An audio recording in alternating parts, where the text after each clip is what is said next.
Hi friends, आप सभी को आपके अपने YouTube channel are math classes पे हार्दिक स्वागत है। मैं रंजन कुमार आज आप सबों के लिए रेलवे का प्रीवियस ईयर का मैथ का क्वेश्चन सेट लेकर आया हूं, जो कि आपके आने वाले एग्जाम के लिए काफ़ी ज़्यादा महत्वपूर्ण है। तो आइए इन सभी क्वेश्चनों का हम यहाँ से रिविजन स्टार्ट करते हैं। आपके स्क्रीन पर जो पहला क्वेश्चन है, क्या कह रहा है कि दो नल ए तथा बी किसी टंकी को क्रमशः 15 एवं 20 घंटे में भरते हैं, जबकि एक तीसरा नल भरी टंकी को 25 घंटे में खाली कर देता है। प्रारंभ में तीनों नल खोल दिए जाते हैं और 10 घंटे बाद सी को बंद कर दिया जाता है। टंकी कितने समय में भरेगी? यानी तीन नल दिया हुआ है यहाँ पे, यानी ए है जो 15 घंटा में भरता है, बी है जो 20 घंटा में भरता है, लेकिन तीसरा नल है जो 25 घंटा में खाली करता है और 10 घंटा तक तीनों साथ काम करता है। तो कह रहा है कि कितने समय में भर जाएगी। तो हम लोग यहाँ मान लेते हैं कि माना टी समय में भरेगी। नल है जो टी समय में भर जाएगी। जब टी समय में भरेगा तो इसका मतलब है जो पहला नल है जो यानी टी समय तक वह चलता रहा, दूसरा नल भी टी समय तक वह चलता रहा, लेकिन तीसरा नल क्या करता है, यहाँ पे कह रहा है कि 10 घंटा बाद सी को बंद कर दिया था। यानी मात्र ये 10 घंटा ही चला, ठीक है, और 10 घंटा तक ही चला तो 10/25 हो जाएगा और तीनों मिलकर क्या काम करेगा, एक टंकी को पूरा यह भर देगा। ठीक है, अब सिंपल तौर पे इन सभी का यदि हम एलसीएम निकालते हैं तो एलसीएम निकालने पे आपका 300 चलाएगा। 15 में 300 भाग करेंगे 20, यानी यहाँ 20t प्लस 15t और माइनस ये यदि यहाँ हम डिवाइड करते हैं, यहाँ इसमें 12 और 12 में 10 का गुना करेंगे 120 बराबर 1, तो 20 और 15 यानी 35t माइनस 120 बराबर 300 हो जाएगा। 35t का वैल्यू निकालेंगे तो 300, ये माइनस है उधर जाएगा तो आपका प्लस हो जाएगा। 300 और 100 यानी 120 यानी 420, और टी का जब वैल्यू निकालेंगे तो 420 में सिंपल तौर पे 35 से भाग करेंगे तो एक बार में 35 70 होगा, तो 35 दूनी 70 यानी 12 घंटा आपका आसानी से आंसर प्राप्त हो जाएगा।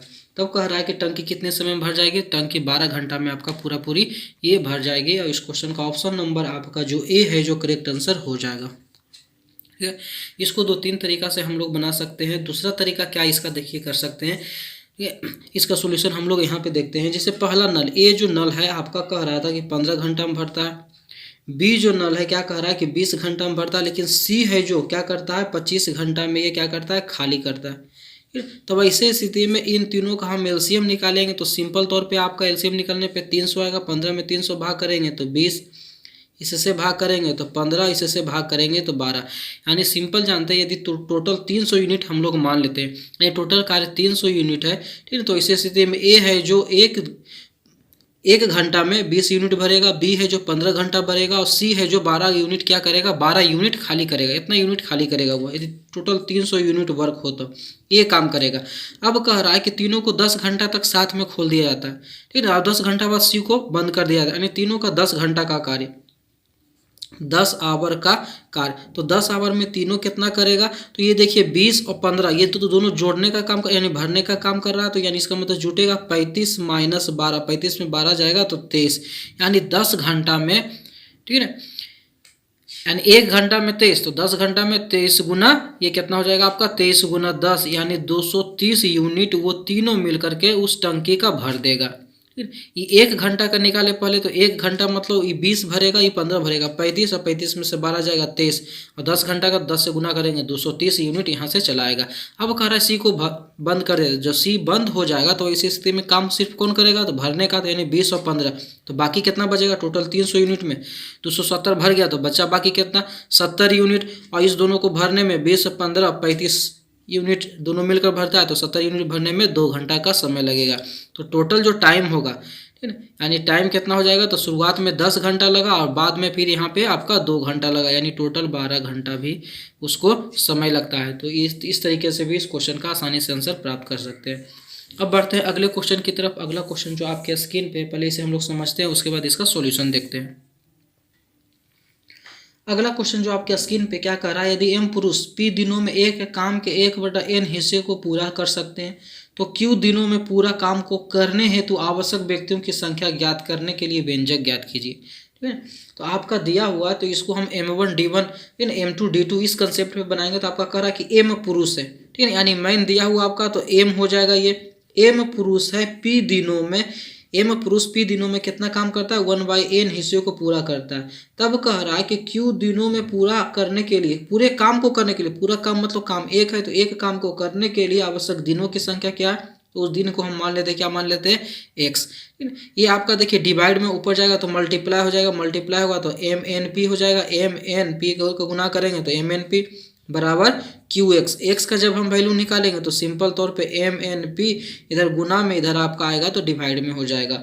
और इस क्वेश्चन का आसानी से आपका आंसर जो है आपका MNP डिवाइड Q, यानी ऑप्शन नंबर डी है जो इस क्वेश्चन का करेक्ट आंसर हो जाएगा आपका। सिंपल काफी क्वेश्चन था, दिया हुआ था कि M व्यक्ति P दिनों में 1/n कार्य को करता है, तो Q व्यक्ति है जो कितने दिनों में एक पूरा कार्य को करेगा, तो पूरा कार्य का मतलब एक कार्य।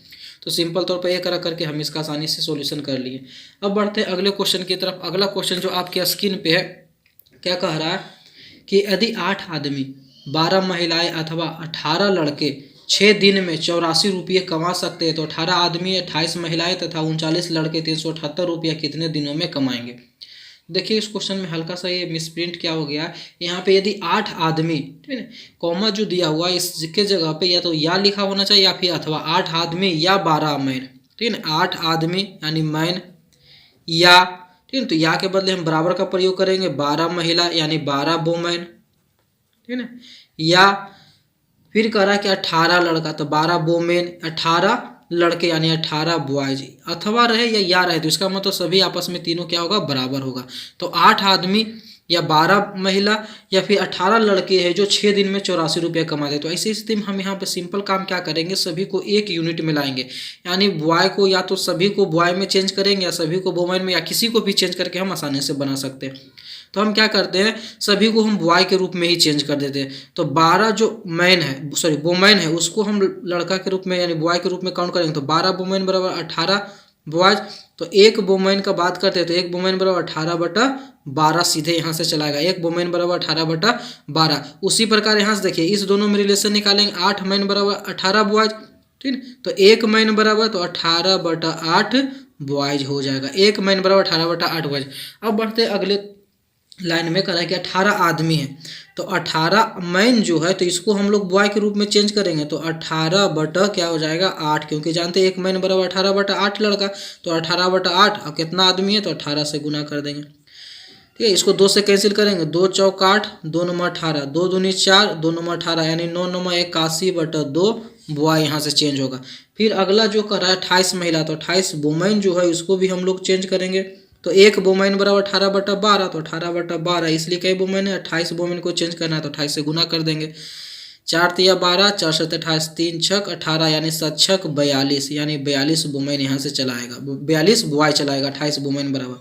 अब अगला तो दिया हुआ है 39 बॉय, तो इसको चेंज करने की हमको कोई आवश्यकता ही नहीं है, तो 39 का 39 सीधे यहाँ पे हो जाएगा आपका, ठीक है। तो इन सभी को यदि हम ऐड करते हैं, तीनों को आपस में ऐड करेंगे, तो देखिए 9 2 11, 4 3 7, 81 प्लस 81/2 बॉय इतना निकल के आएगा, यानी इन तीनों के बराबर जो होगा रेशियो, इन तीनों के बराबर कितना हो जाएगा 81 प्लस 81/2 बॉय यहाँ से निकल कर चला आएगा। तब कह रहा है कि कितना रुपया 378 रुपया कितना दिन में कमाएगा। तो जब बॉय से हम तुलना कर रहे हैं यहाँ पे, तो ऊपर वाला क्वेश्चन में जो दिया हुआ तो बॉय इसका हिसाब हम लेंगे, यानी 18 जो लड़का है 6 दिन में कितना रुपया कमाता है, तब कह रहा है 84 रुपया कमाता है। तो ऐसे ही स्थिति में इसको यदि जोड़ते हैं, ठीक है, इसको यदि जोड़ते हैं तो जोड़ने पे आपका कितना चलाएगा, 2 8 दूनी 16, 162 में 81 को ऐड करेंगे, 3 8 6 14 2, ठीक, 243 बॉय चलाएगा, 243/2 बॉय है जो कितना रुपया कमाना है इसको, तो 378 रुपया कितना दिन में कमाएगा, तो मान लेते हैं x दिन में, ठीक है। अब इसको यदि सॉल्व करते हैं तो इसको सॉल्व करने पे सीधे तौर पे आपका x बराबर 4 आसानी से आंसर प्राप्त हो जाएगा, जो कि ऑप्शन नंबर आपका बी है जो करेक्ट आंसर हो जाएगा। इसको कैंसिल करके भी देख सकते हैं। देखिए यदि इसको हम 3 से कैंसिल करते हैं तो 3 दूनी 6, 3 8 24, 81 हो जाएगा यहाँ पर, ठीक है। 2 से कैंसिल करेंगे तो 42 हो जाएगा, और उसके बाद यदि इसको 7 से 2 से फिर कैंसिल करते हैं इसको, तो इससे 21 हो जाएगा, ठीक है। यहाँ से 9 से कैंसिल करें, 9 से नहीं कटेगा, हाँ 9 से कटेगा, 9 दूनी 18, 9 9 81, 21 से इसको कैंसिल करते हैं तो 21 एकम 21, 1 8 68 से 9 दूनी 18 और x बराबर 2 दूनी 4 आपका आसानी से आंसर प्राप्त हो जाएगा। इसको कैंसिल करने में आसानी से इसको कैंसिल कर सकते हैं। इस प्रकार इस क्वेश्चन का आंसर है जो आपका ऑप्शन नंबर आपका जो कौन सा हो जाएगा, बी हो जाएगा, करेक्ट आंसर हो जाएगा। सिंपल क्वेश्चन था, क्या करना है इस तरह के क्वेश्चन में एक यूनिट में हम चेंज करेंगे, या तो सभी को बॉय के रूप में रखेंगे या सभी को गर्ल्स के रूप में, सॉरी वुमेन के रूप में, जो दिया रहेगा उसमें रख करके इसका आसानी से हम आंसर प्राप्त कर लेंगे।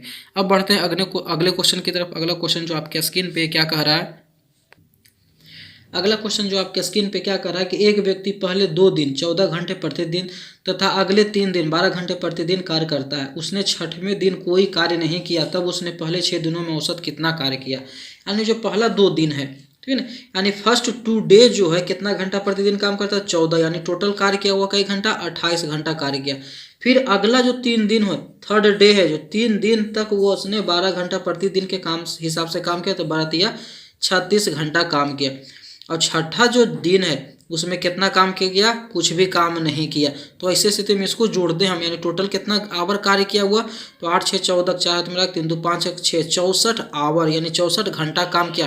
कितना दिन में, 6 दिन में। तो एवरेज जानते हैं, एवरेज पूछ रहा है कि औसत उसका कार्य कितना है, यानी 6 दिन में कितना औसत कार्य किया, तो 64/6 डिवाइड लगाएंगे तो 10 हो जाएगा, 10.4/6 घंटा, ठीक है। तो 10.4/6, तो ऑप्शन जो दिया हुआ आपका आवर और मिनट दोनों में दिया, तो ऐसी स्थिति में ये जो आपका होगा 10 घंटा होगा, और 4/6 जो आवर है इसको मिनट में बदलेंगे, तो आवर को मिनट में बदलने के लिए 60 से गुना करेंगे, 6 10 60 यानी 10 चौक 40, यानी इसका मतलब हुआ 10 घंटा और 40 मिनट उसने एवरेज कार्य किया इन 6 दिनों में, जो कि ऑप्शन नंबर सी है जो इस क्वेश्चन का करेक्ट आंसर हो जाएगा।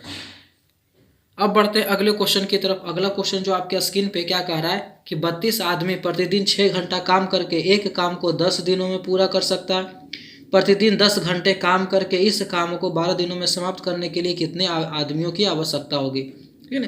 तो वही कंसेप्ट लगाएंगे हम लोग, M1D1 M1D1 M2D2, इस कंसेप्ट हम लोग बनाएंगे। तो कह रहा है कि 32 आदमी प्रतिदिन 6 घंटा कार्य करे, तो 32 आदमी यानी M दिया हुआ, तो 32 आदमी यहाँ पे हो जाएगा आपका, ठीक है। 32 आदमी प्रतिदिन कितना घंटा काम करता है, तो 6 घंटा, तो गुना 6, 10 दिनों में कार्य करता है तो बराबर गुना 10। अब बराबर अगला कह रहा है कि प्रतिदिन 10 घंटा काम करे, 10 घंटा काम करे, तो इस काम को 12 दिनों में पूरा करने के लिए कितने आदमियों की आवश्यकता होगी। तो आदमियों की जगह पे हम लोग क्या कर लेंगे, x मान लेंगे। 10 से 10 कैंसिल, 6 से कैंसिल करेंगे 2, और 2 से इसको कैंसिल करेंगे 16, यानी x बराबर 16 हो जाएगा। तो कितने आदमियों की आवश्यकता होगी, 16 आदमियों की आवश्यकता होगी, जो कि ऑप्शन नंबर बी है जो इस क्वेश्चन का करेक्ट आंसर हो जाएगा। इस तरह का जो टाइम एंड वर्क का क्वेश्चन है, M1D1 H1 ये जो बराबर होता है M2D2 H2, जहाँ M number of man, D number of days, और H1 यानी प्रत्येक दिन कितना घंटा काम करता है उसको। तो यहाँ पे आपका क्वेश्चन में दिया हुआ था 32 आदमी, तो 32 मैन 6 घंटा काम करके, तो H1 दिया हुआ था यानी आवर दिया हुआ था, कितना दिन, तो 10 दिन। उसी प्रकार अगला में दिया हुआ था 10 घंटा, तो 10 आवर, ठीक है ना। H2 दिया हुआ था 12 दिनों में, यानी D2 दिया हुआ था कितना आदमी, तो x आदमी। इसको सॉल्व करने पे आपका आसानी से आंसर प्राप्त हो जाता है। अब बढ़ते हैं अगले क्वेश्चन की तरफ। अगला क्वेश्चन जो आपके स्क्रीन पे है क्या कह रहा है, अगला क्वेश्चन जो आपके स्क्रीन पे दिया हुआ कह रहा है कि एक पिता अपने बेटों रामू, श्यामू और धामू में अपनी धनराशि क्रमशः 7:5:9 के अनुपात में बांटता है। यदि धामू को मिली राशि श्यामू से 120 रुपये अधिक है तो रामू को कितनी राशि मिली, ये हमको निकालना है। यानी तीनों बेटों में बांटता है, तो पहला बेटा का जो नाम है आपका जिसे दिया हुआ रामू, ठीक है, दूसरा कह रहा है कि श्यामू, और तीसरा जो है आपका दिया हुआ धामू। इस तीनों बेटों में बांटता है किस रेशियो में, तो 7:5:9 में बांटता है। ये 7:5:9 में बांटता है। अब क्वेश्चन करा यदि धामू को, यानी इसका जो रेशियो है, ये धामू को मिली राशि सामू से कितना अधिक है, तो 120 रुपया। तो रेशियो में कितना अधिक है, तो इसको 9 मिलता है, इसको 5 मिलता है, यानी रेशियो में 4 अधिक है। तो रेशियो में 4 अधिक है, जब 4 अधिक है तो 4 बराबर किसके है, 120 के। तो 1 बराबर किसके हो जाएगा, 30 के बराबर हो जाए। तो कह रहा रामू को कितनी राशि मिली, तो रामू को कितना मिला, 7, यानी 7 बराबर हो जाएगा कितना, 210 का 7 210 रुपया उसको प्राप्त हुआ, जो कि ऑप्शन नंबर डी है जो इस क्वेश्चन का करेक्ट आंसर हो जाएगा। अब बढ़ते हैं अगले क्वेश्चन की तरफ। अगला क्वेश्चन जो आपके स्क्रीन पे है क्या कह रहा है कि रूपल और सानू एक व्यवसाय में भागीदार है। रूपल और सानू एक व्यवसाय में भागीदार है, यानी दो आदमी है। रूपल 15,000 रुपये 4 माह के लिए तथा सानू 10,000 रुपये 3 माह के लिए निवेश करता है। 90,000 रुपये के कुल लाभ में रूपल की हिस्सेदारी ज्ञात करना है। यानी दो आपका व्यवसाय, एक रूपल है, ठीक है, और दूसरा का नाम क्या है, सानू है। और दोनों है जो कितना रुपया, तो रूपल है जो 15,000 रुपया निवेश करता है, ठीक है, और सानू जो है 10,000 रुपया निवेश करता है। यहाँ पे दिया हुआ है कि रूपल है जो 15,000 रुपया और सानू है जो 10,000 रुपया निवेश करता है। और दोनों कितने समय के लिए निवेश करता है, तो रूपल है जो 4 माह के लिए और सानू है जो 3 माह के लिए निवेश करता है। तो ऐसी स्थिति में हम लोग जानते हैं जो वह धनराशि निवेश करेगा, जो भी लाभ प्राप्त होगा तो वह उसके निवेश किए गए धनराशियों के अनुपात में ही बटेगा। जिस अनुपात में उसने धनराशि निवेश किया, लाभ भी उसी अनुपात में मिलेगा। तो सिंपल हम इसका अनुपात निकालते हैं, तो 3 जीरो से 3 जीरो यहाँ कैंसिल होगा, 5 से कैंसिल करेंगे, 5 या 15, 5 दूनी 10, 3 से 3 ये कैंसिल होगा, 2 से ये कैंसिल, यानी रूपल 2 और सानू 1, यानी 2:1 में उन्होंने धनराशि निवेश किया। तो जब भी लाभ होगा तो उसको 2:1 में बटेगा। तब कह रहा है 90,000 रुपये के कुल लाभ में रूपल का हिस्सा, तो रूपल कितना निवेश किए, रूपल का धनराशि 2 के अनुपात में, तो 2 नीचे जानते हैं टोटल लिखता है 3, इन दोनों को जोड़ करके लिखते हैं 3 और गुना क्या हो जाएगा आपका 90, यानी 90,000 रुपये को बांटना है। तो 3 से कैंसिल करेंगे तो 30 या 90 और 30 दूना 60,000, यानी रूपल का हिस्सा जो होगा कितना होगा 60,000 में 60,000, यानी ऑप्शन नंबर डी है जो इस क्वेश्चन का करेक्ट आंसर हो जाएगा। अब बढ़ते हैं अगले क्वेश्चन की तरफ। अगला क्वेश्चन जो आपके स्क्रीन पे है, पहले इसे हम लोग समझते हैं, उसके बाद इसका सॉल्यूशन देखते हैं। अगला क्वेश्चन क्या कर रहा है कि ए को उसके पिता की संपत्ति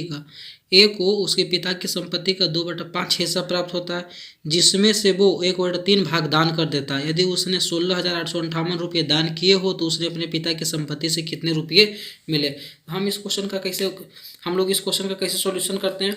हम लोग यहाँ सीधे मानेंगे कि माना उसको संपत्ति के रूप में, यानी पिता की संपत्ति उसकी कितनी थी, कितना रुपया उसको मिला पिता की संपत्ति से, तो हम लोग मान लेते हैं कि 100 रुपया उसको मिला, ठीक है, सीधे तौर पे। अब कह रहा है कि x जो संपत्ति है, पिता की कुल संपत्ति x है, ठीक है, सॉरी, पिता की कुल संपत्ति क्या है, हम लोग यहाँ मान लेते हैं पिता की संपत्ति x। तो x जब पिता की संपत्ति, यहाँ पिता की संपत्ति बराबर x, यदि उसकी पिता की संपत्ति x है तो उसका मिलता है 2/5 भाग मिलता है। अब कह रहा है जिसमें से वो 1/3 भाग दान कर दे, यानी इतना उसको हिस्सा मिलता है, ठीक है। इसका 1/3 भाग दान कर दे तो दान करने वाली रकम दिया, यानी ये जो बराबर होगा 16,858 के बराबर होगा, ठीक है। तो 2 से यदि इसको कैंसिल करते हैं, 2 8 16, 2 चौक 8, 2 दूनी 4, 2 9 18, x का जब वैल्यू निकालेंगे तो 8 4 2 9 और गुना 5 दिया, ये 15 आपका हो जाएगा।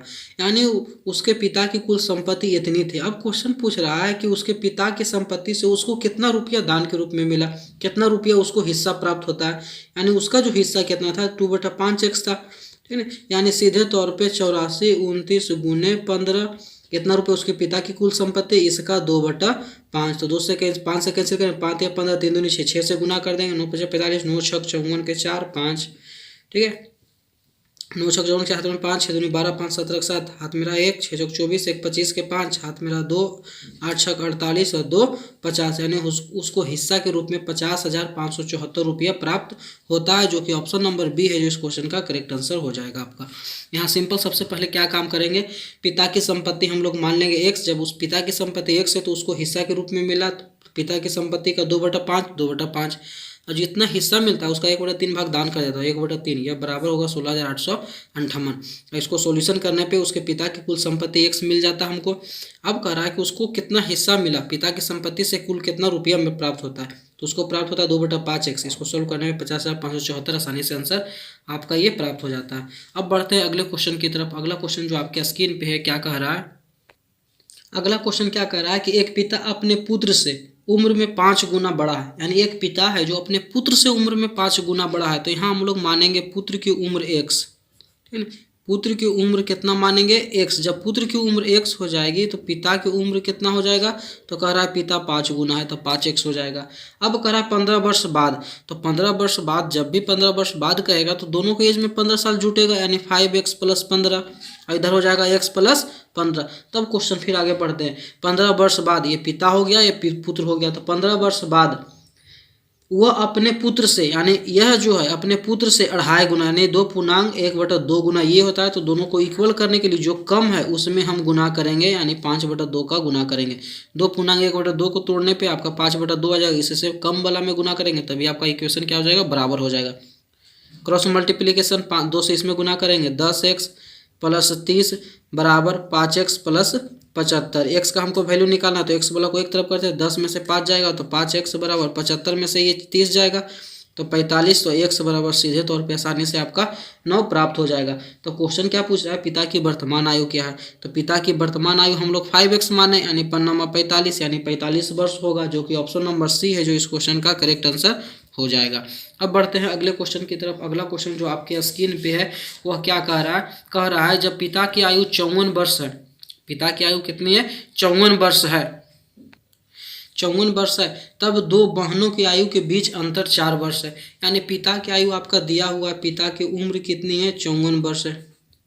पिता का उम्र जो कह रहा है 54 वर्ष है, दोनों बहनों की आयु में अंतर 4 वर्ष है। इस लाइन को भी छोड़ देते हैं। उसके बाद अगला, पिता माँ से 2 वर्ष बड़ा है, पिता है जो माँ से 2 वर्ष बड़ा है, यानी इसका मतलब माँ की एज हमको यहाँ से निकल जाएगा, तो माँ 2 वर्ष छोटी होगी, यानी 52 वर्ष की माँ होगी। अब कह रहा है छोटी बहन की आयु माँ की आयु से आधी है, यानी छोटी बहन की भी आयु हमको ज्ञात हो जाएगा। छोटी बहन की आयु, तो छोटी बहन की आयु क्या कह रहा है कि माँ का जितना है उसका आधा, यानी 52 का आधा 26। जब छोटी बहन 26 तो बड़ी बहन का एज क्या होगा, तो बड़ी बहन, तो ऊपर वाला में जो एक लाइन छोड़े थे उसमें क्या कह रहा था, दोनों बहनों की आयु में 4 वर्ष का अंतर है, यानी एक दूसरे से क्या है, 4 वर्ष बड़ा है, एक छोटा होगा। तो अब बताइए छोटी बहन जब 26 वर्ष है तो बड़ी बहन क्या होगी, इससे बड़ी ही होगी, तो यानी 26 और 4 30, तभी नहीं इस दोनों के बीच अंतर कितना होगा, 4 साल का होगा। और इस प्रकार क्वेश्चन ही आपका कह रहा था बड़ी बहन की आयु ज्ञात कीजिए, बड़ी बहन की आयु 30 वर्ष हो जाएगा, जो कि ऑप्शन नंबर डी है जो इस क्वेश्चन का करेक्ट आंसर हो जाएगा।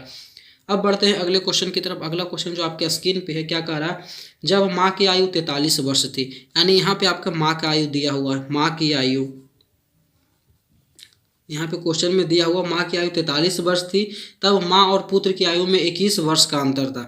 माँ की आयु 43, तो माँ और पुत्र की आयु में 21 वर्ष का अंतर था, यानी पुत्र की आयु जो होगी क्या होगा, पुत्र 21 वर्ष से छोटा होगा, कम होगा, तभी तो अंतर इस दोनों के बीच 21 आएगा। तो कितना छोटा कर रहा है, 21 वर्ष छोटा, तो 21 वर्ष छोटा, तो 43 में से 21 जाएगा, आपका हो जाएगा सीधे तौर पर 22, ठीक है। यानी कितना वर्ष हो जाएगा, पुत्र की आयु उस समय 22 वर्ष थी।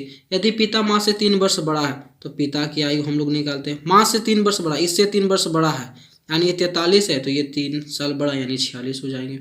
तो जब पिता की आयु 50 वर्ष होगी, यानी जब पिता 50 साल होंगे, तो 50 साल कब होंगे, 4 साल बाद, 4 साल बाद ये 50 साल के हो जाएंगे। तब पिता और पुत्र की आयु में कितने अंतर होगा, तो जब 4 साल बाद इसका हिसाब कर रहे हैं तो पुत्र का आयु भी तो 4 साल बाद क्या होगा, 4 साल बाद ये कितने हो जाएंगे, 26 साल का हो जाएगा। तब क्वेश्चन कह रहा है कि इन दोनों की आयु में कितना अंतर है 4 साल बाद, यानी जब 50 का पिता होगा तो पुत्र उस समय उनकी आयु में कितना अंतर है, तो 50 में 26 जाएगा तो कितना का अंतर होगा, तो 24 वर्ष का सीधे तौर पे अंतर होगा, यानी दोनों के आयु में कितना अंतर होगा, 24 वर्ष का अंतर होगा, जो कि ऑप्शन नंबर डी है जो इस क्वेश्चन का करेक्ट आंसर ये हो जाएगा। सिंपल क्वेश्चन ये भी था आपका।